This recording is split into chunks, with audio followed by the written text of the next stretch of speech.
السلام علیکم دوستو، میں ہوں نوید یار خان اور اس چینل پہ کرتا ہوں میں آپ سے گفتگو کتابوں کے حوالے سے۔ جیسا کہ آپ کو پتہ ہے کہ یہ ایک نیا سلسلہ جو ہے وہ میں نے اپنے چینل پہ شروع کیا ہے، جس میں اپنی ڈائری کے کچھ اوراق جو ہے وہ آپ کو پڑھ کر سنا رہا ہوں، اور ساتھ ہی میں کچھ نہ کچھ جو ہے وہ کسی کتاب سے کچھ نثری پورشن جو ہے وہ بھی پڑھ کے سنا رہا ہوں۔ تو یہ پروگرام اس سلسلے کی دوسری کڑی ہے، تو چلیے آج کے پروگرام کو شروع کرتے ہیں۔ کیا سوچ رہی ہو؟ سنان نے پیار سے پوچھا۔ میں سوچ رہی ہوں کہ کیا اس کرسمس پر بھی میں اپنے کمرے میں کرسمس کا درخت سجائے اکیلی ہی بیٹھی رہوں گی؟ اس نے یہ فقرہ اس انداز میں ادا کیا جیسے وہ اس کا قطعی جواب سننا چاہتی ہو۔ نہیں، سنان نے اس کا کندھا آہستہ سے دبایا۔ تم اس مرتبہ بالکل اکیلی نہیں ہوگی پاسکل۔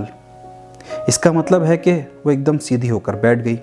اس کا مطلب وہ نہیں جو تم سمجھ رہی ہو پاسکل۔ جس طرح تم جسمانی طور پر معذور ہو، اسی طرح دنیا کا ہر شخص کسی نہ کسی وجہ سے معذور ہوتا ہے۔ بعض اوقات مجبوریاں بھی انسان کو اپاہج بنا دیتی ہیں۔ کیسی مجبوریاں؟ پاسکل کا چہرہ اتر گیا۔ ایک مشرقی معاشرے کی مجبوریاں، سنان نے آہستہ سے کہا، جنہیں شاید تم ایک مغربی لڑکی سمجھنے میں ناکام رہے۔ پاسکل، پاکستان میں میرے ماں باپ اور بہن بھائی میرا انتظار کر رہے ہیں۔ میں نے ان سے وعدہ کیا تھا کہ میں چند ماہ میں واپس لوٹ آؤں گا۔ میں ان کے پیار اور خلوص کے خوبصورت بندھنوں میں بری طرح جکڑا ہوا ہوں۔ یورپ میں تو ایسے مشرقی پیار کو اور خلوص کو جانچنے کے لیے پیمانے بھی نہ ہوں گے۔ مجھے ہر صورت واپس جانا ہے۔ میری بہنیں ایک ایسے بھائی کا انتظار کر رہی ہیں جو انہیں دنیا جہاں سے پیارا ہے۔ میرے بھائی ایک ایسے دوست کا انتظار کر رہے ہیں جس کے ساتھ وہ اپنا دکھ سکھ بانٹ سکیں۔ میرا باپ مجھے اس لیے اپنے پاس دیکھنا چاہتا ہے کہ میں اس کی کمزور باہوں کا سہارا بن سکوں۔ اور پھر میری ماں، وہ ایک بیٹے کی راہ تک رہی ہے، جس کے چہرے پر وہ سحرے سجانا چاہتی ہے۔ مجھے ہر صورت میں واپس جانا ہے۔ اور اگر یہ تمام جذبات ایک ہی ہستی میں موجود ہوں تو میں بھی تمہیں بے پناہ پیار کرتی ہوں۔ میں بھی تمہارے ساتھ اپنا دکھ بانٹنا چاہتی ہوں۔ میں بھی چاہتی ہوں کہ تم میری کمزور باہوں کا سہارا بن جاؤ۔ اور مجھے بھی زندگی کے طویل اور اذیتناک سفر کے لیے ایک ساتھی کی ضرورت ہے۔ تم پھر کہو گے کہ ایک پاکستانی لڑکی اپنے جذبات کا اظہار اس طریقے سے نہیں کرتی۔ تم ہی بتاؤ سنان، میں اور کیا کروں؟ تم خود جانتے ہو کہ میرے احساسات تمہارے بارے میں پسندیدگی اور صرف دوستی تک ہی محدود نہیں رہے۔ ان میں شدت آ چکی ہے۔ ادھر تم نے بھی کبھی اپنے جذبات کا اظہار مجھ سے نہیں کیا۔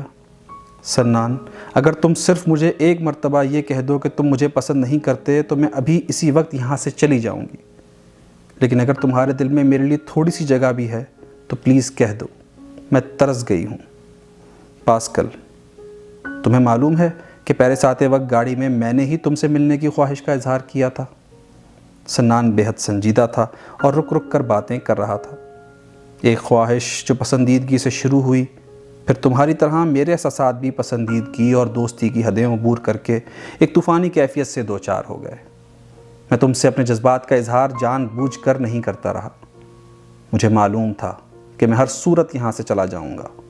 میں نہیں چاہتا تھا کہ میرے جانے پر تم ایک مرتبہ پھر اتاہ گہرائیوں میں ڈوب جاؤ۔ سنان، ایک صورت اور بھی تو ہو سکتی ہے۔ پاسکل کی نیلی آنکھیں جذبات کی شدت سے جل رہی تھیں۔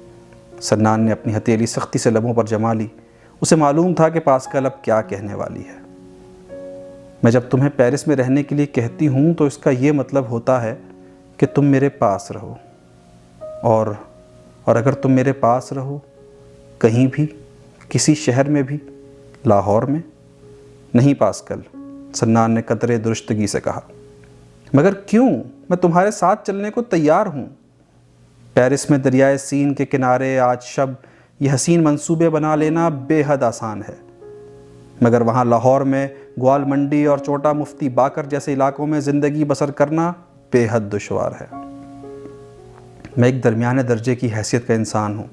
ایک یورپی بیوی کے لیے جن لوازمات کی ضرورت ہے وہ میں کبھی بھی میسر نہیں کر سکوں گا۔ لیکن میں تو کچھ بھی نہیں مانگ رہی۔ میں اپاہج ہوتے ہوئے بھی گھر کا سارا کام کاج خود کر سکتی ہوں۔ کل میں نے تمہارے لیے کافی اور سینڈوچ بنائے تھے نا، میں نوکری بھی کر لوں گی۔ پاسکل، مجھے اپنے معاشرے کی اونچ نیچ کا علم ہے۔ ہمارے ہاں شادی صرف ایک فرد کی نہیں ہوتی، اس میں خاندان کے تمام افراد کی خواہشات کا دخل ہوتا ہے۔ ایک کامیاب شادی کے لیے جہاں میاں بیوی کا باہمی اتفاق ضروری ہے، اس سے کہیں زیادہ رشتہ داروں کی خوشنودی کا خیال رکھنا پڑتا ہے۔ تم ایک اجنبی معاشرے کی فرد کی حیثیت سے اس میں ناکام رہو گی، اور میں تمہیں کسی حال میں بھی سوگوار نہیں دیکھ سکتا۔ تم اپنے خاندان سے علیحدہ کیوں نہیں رہ سکتے؟ یہ میرے بس کی بات نہیں، وہ میرے وجود کا لازمی حصہ ہیں، میں ان کے بغیر بھی خوش نہیں رہ سکتا۔ سنان، میں تمہاری زبان سیکھ لوں گی، تمہاری معاشرت کو اپنا لوں گی، تمہارے ہاں کی لڑکیوں جیسا لباس پہنوں گی۔ تم ہی نے تو کہا تھا کہ میں جھمکے پہن کر بالکل ایک پاکستانی لڑکی لگتی ہوں۔ نہیں پاسکل، نہیں، سنان نے بار بار سر ہلایا۔ پھر تمہارے جذبات میں اتنی شدت پیدا نہیں ہو سکی جو تمہیں سب کچھ چھوڑ کر میرے پاس رہنے پر مجبور کر دے۔ نہیں، یہ بات نہیں پاسکل، مجھے تم سے بے انتہا محبت ہے، اور اس احساس نے میرے اندر پہلی مرتبہ جنم لیا ہے۔ اس احساس کی وجہ سے میں تمہیں دکھی نہیں دیکھ سکتا۔ مجھے معلوم ہے تم وہاں خوش نہیں رہ سکو گی، اور اگر میں تمہارے ساتھ رہ کر دکھی رہنا ہی پسند کروں تو پھر تم مجھے بھی بے حد دکھی کر دو گی۔ لیکن تم نے گفتگو کے آغاز میں یہ کیوں کہا تھا کہ میں اس مرتبہ کرسمس پر اکیلی نہیں ہوں گی؟ میرا مطلب تھا کہ تمہارے پاس ان دنوں کی حسین یادیں ہوں گی، ایک خوبصورت احساس جو بہت کم لوگوں کو نصیب میں ہوتا ہے۔ کیا تم اپنے آپ کو آج کا چمکیلا دن یہاں گزارنے کے بعد مختلف محسوس نہیں کرتی؟ میں آج سے چند روز پہلے کا سنان نہیں رہا، تم میرے خیال اور میرے وجود کا ایک لازمی حصہ بن چکی ہو، اور ہمیشہ رہو گی۔ صرف احساس اور یادوں سے روح کی تنہائی دور نہیں ہو سکتی ہے پاسکل۔ کرسمس کی شام کو یہاں سے ہزاروں میل دور میں اپنے کمرے میں بیٹھا اپنے پہلے پیار کو، تمہیں اور پیار کے پہلے شہر پیرس کو یاد کروں گا۔ کرسمس کی شام کی جو تفصیلات تم نے مجھے بتائی ہیں وہ میرے ذہن میں گھوم رہی ہوں گی۔ تم اپنے کمرے میں کرسمس درخت کی شاخوں اور پتوں کو چھو کر دیکھنا، ان میں حدت ہوگی۔ میرے احساس کی لو یہ طویل فاصلے طے کر کے تم تک پہنچ جائے گی۔ تم اکیلی نہیں ہوگی پاسکل۔ یہ جو پیسج میں نے آپ کو پڑھ کے سنایا یہ تھا پیار کا پہلا شہر مستنصر حسین تارڑ صاحب کے ناول سے۔ امید ہے کہ یہ آپ کو پسند آیا ہوگا۔ اب چلتے ہیں پوئٹری سیکشن کی جانب اور سناتے ہیں آپ کو کچھ اوراق اپنی ڈائری سے۔ اور آج کی غزل جو میں نے منتخب کی ہے وہ احمد فراز صاحب کی ہے، اور وہ کچھ اس طرح سے ہے کہ نہ تیرا قرب ہے نہ بادہ ہے، کیا کیا جائے، پھر آج دکھ بھی زیادہ ہے، کیا کیا جائے، ہمیں بھی عرض تمنا کا ڈھب نہیں آتا، مزاج یار بھی سادہ ہے، کیا کیا جائے، کچھ اپنے دوست بھی ترکش بدوش پھرتے ہیں، کچھ اپنے دوست بھی ترکش بدوش پھرتے ہیں، کچھ اپنا دل بھی کشادہ ہے، کیا کیا جائے، وہ مہرباں ہے مگر دل کی حرص بھی کم ہو، طلب کرم سے زیادہ ہے، کیا کیا جائے، نہ اس سے ترک تعلق کی بات کر پائیں، نہ اس سے ترک تعلق کی بات کر پائیں، نہ ہمدمی کا ارادہ ہے، کیا کیا جائے، سلوک یار سے دل ڈوبنے لگا ہے فراز، سلوک یار سے دل ڈوبنے لگا ہے فراز، مگر یہ محفل ادا ہے، کیا کیا جائے۔